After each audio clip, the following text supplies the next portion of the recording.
हाँ तो बच्चों, मैं CSP sir, Hanuman Singh inter college Sunauli देवकली से क्लास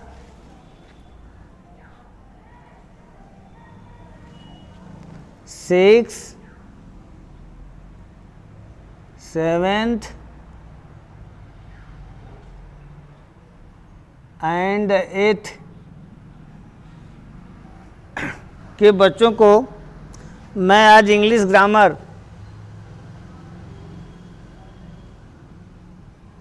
में ट्रांसलेशन पढ़ाने जा रहा हूँ। आप लोग देखिए, इसको ध्यान से पढ़ लीजिए।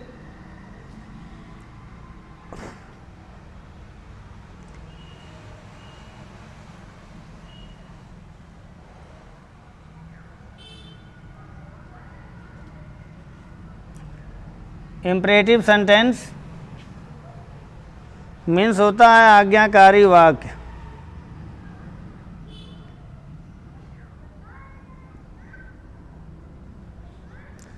इसकी पहचान देखिए। इसकी पहचान है वाक्य या क्रिया के अंत में ओ आ जाए, ना ये, अर्थात इसको ओ ना ये कहते हैं। ओ ना ये जहाँ आ जाए शब्द ओ ना ये, जिस क्रिया के अंत में, जान लो इम्परेटिव सेंटेंस है।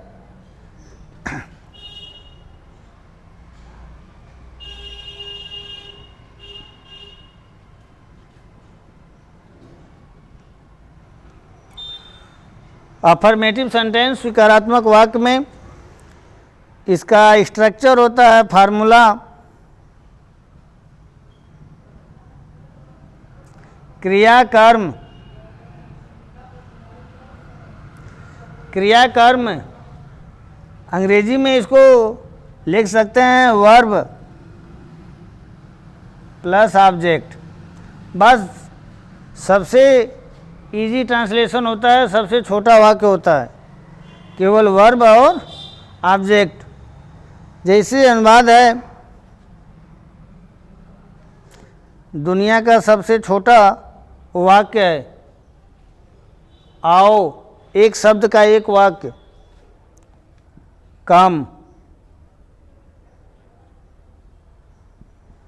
जाओ, गो।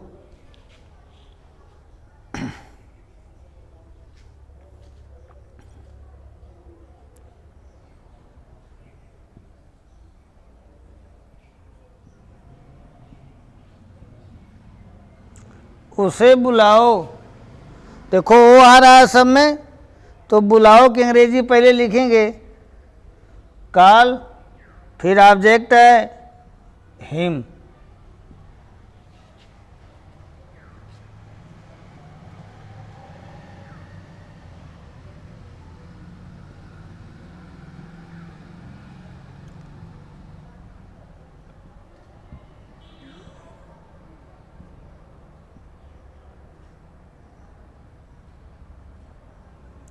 मुझे एक गिलास पानी देना।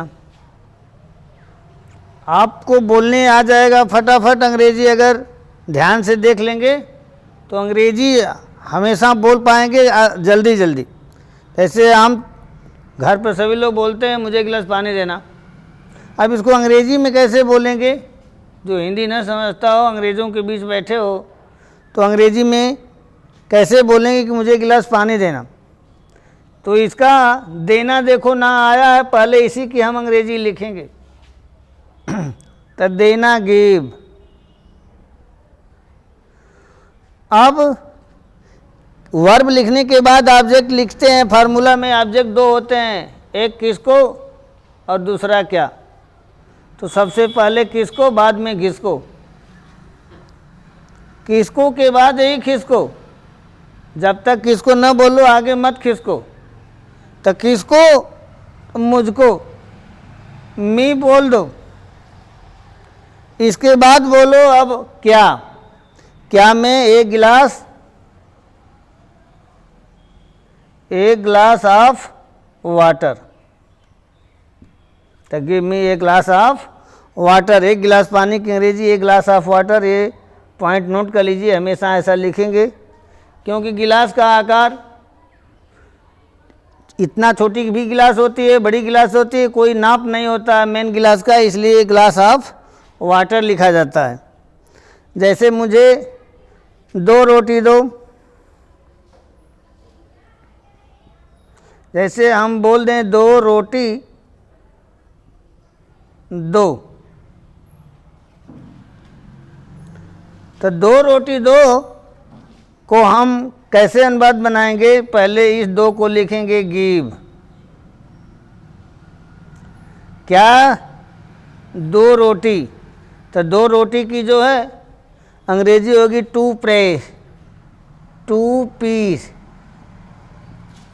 ऑफ ब्रेड या लोफ। तो इस तरह से आप लिखेंगे आप।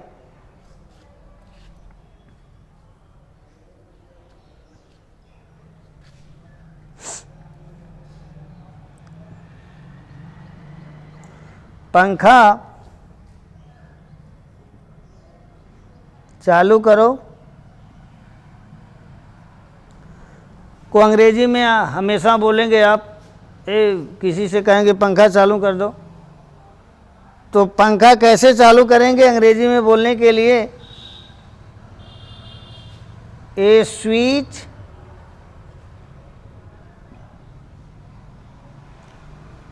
ऑन लिखेंगे,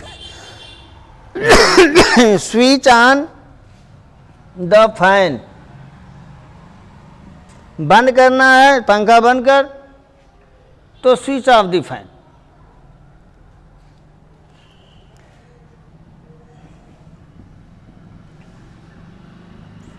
अपनी नाक साफ करो। कोरोना के तहत सबकी नाक बह रही है, इसलिए अच्छा नहीं लग रहा है, पहले नाक साफ कर लो अपनी। तो अंग्रेजी में कैसे बोलेंगे कि नाक साफ करो?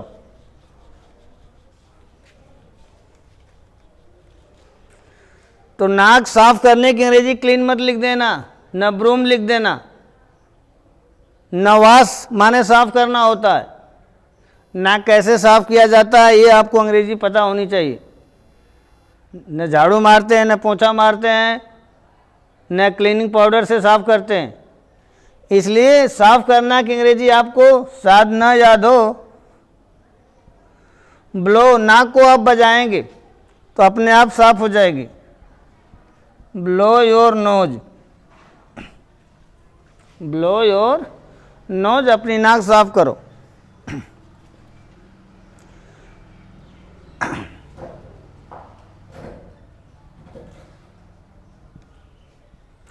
इधर आओ, कम हियर।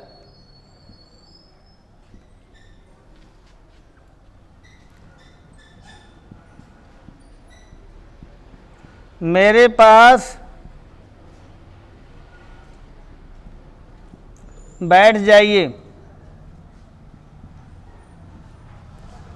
देखो ये आया है, ये लक्षण में लिखाया हूँ एक इम्परेटिव सेंटेंस का। मेरे पास बैठ जाइए, तो sit to me, sit to me, मेरे पास बैठ जाइए। दरवाज़ा खोलिए।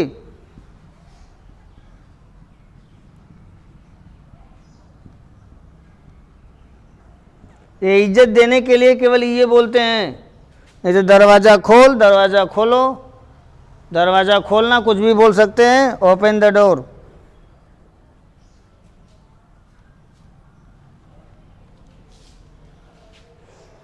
बस अफर्मेटिव हो गया, नेक्स्ट डे नेगेटिव हो जाएगा। आपका ये बोलने का ढंग